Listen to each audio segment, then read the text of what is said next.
It's the lightest EDF jet that I've ever flown. Don't believe me?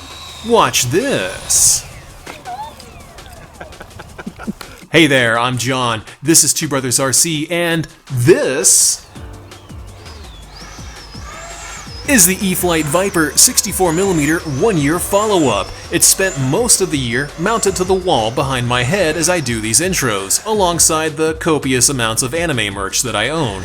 It's the lightest jet in its class that I know of.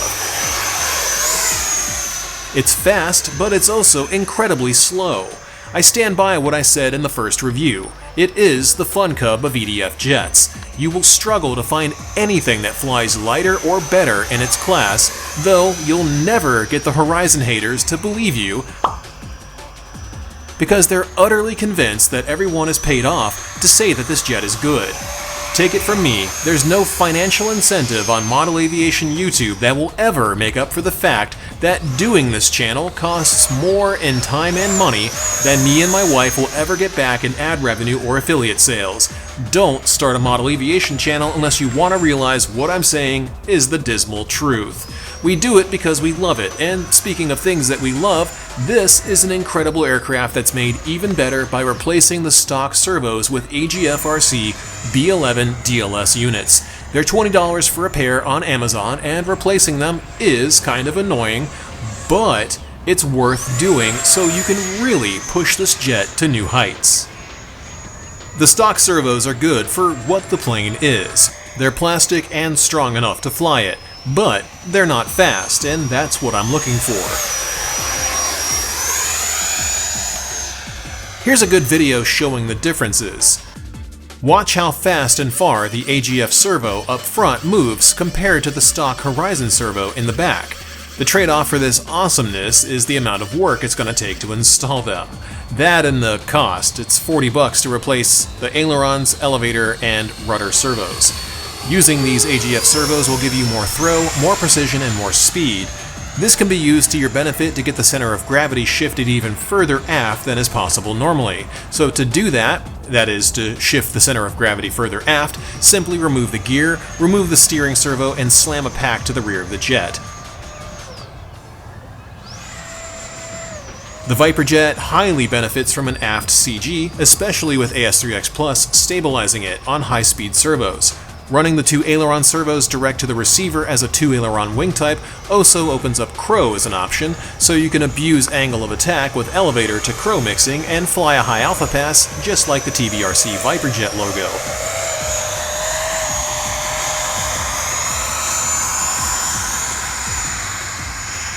Unlike the Viper 70, the Viper 64 has larger control surfaces and thus can be forced into a high alpha pass.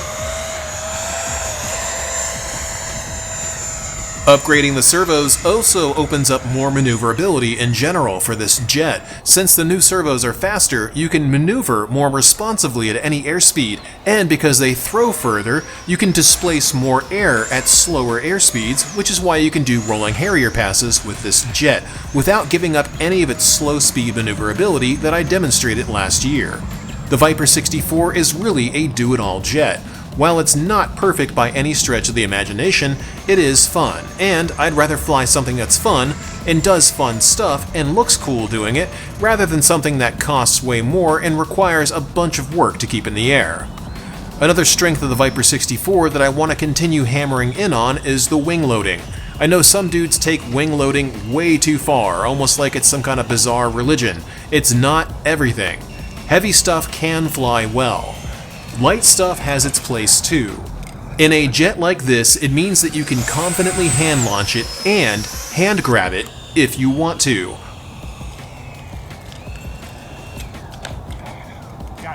Or just land it on the ground with zero damage because it's too light to take any damage from landing on grass.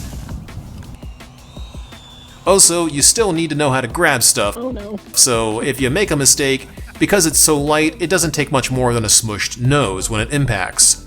However, the wing load does make it susceptible to turbulence, so strong winds aren't this jet's friend. Fly it on a calm day with light winds. Even AS3X Plus and the magic that it works isn't going to save it from looking like a mess in stronger wind. I did some advanced mixing to see how slow I could get the jet to fly by setting up full span flaps. It actually made very little difference, believe it or not.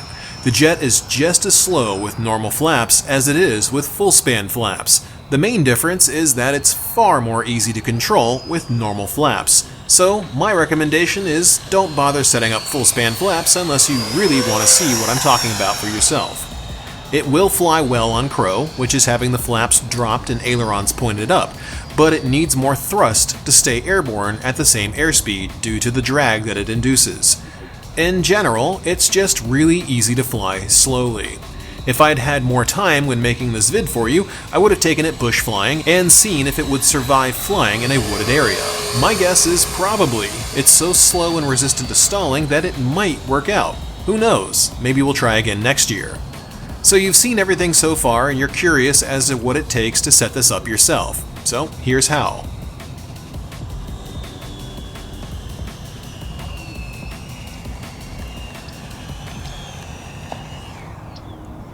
Step 1. Apply a light amount of alcohol to the outside edges of the servos. Give it a few minutes to dissolve the glue and then you can pull them free. Clean up any remaining glue residue that's left behind.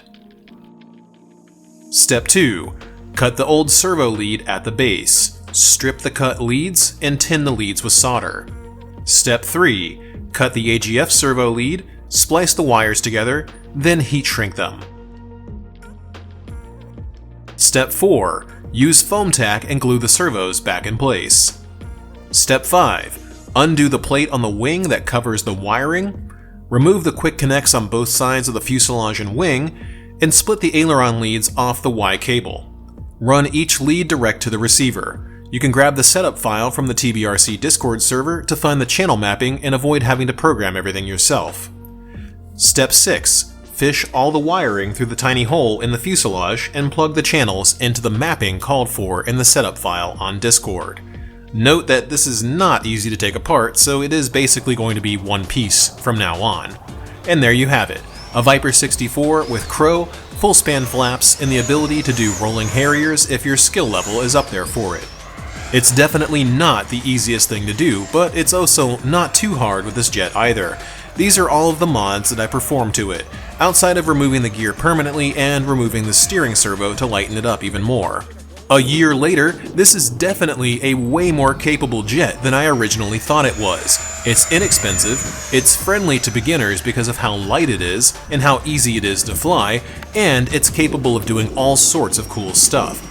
It's hard to argue with, unless you just irrationally hate everything from Horizon Hobby and think everyone on YouTube is lying to you, in which case you're beyond hope and I'm sorry that happened to you. For the rest of you who aren't unhinged, thanks for watching. And if you want your own Viper 64, consider picking it up from the link in the description below to support what we do here at no additional charge to yourself. Speaking of support, huge thanks goes out to our channel members on twobrosrc.com/supporters, and a very special thanks goes out to our mega fans, Sarasota RC Squadron, Michael Smith, JR Man, Todd, N411X, and Jeff Baker, along with our Ultra fan, TBRC fan. You guys kick so much ass.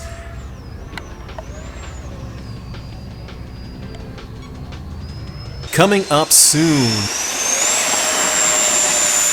will be the Flyfans J20 Mighty Dragon review.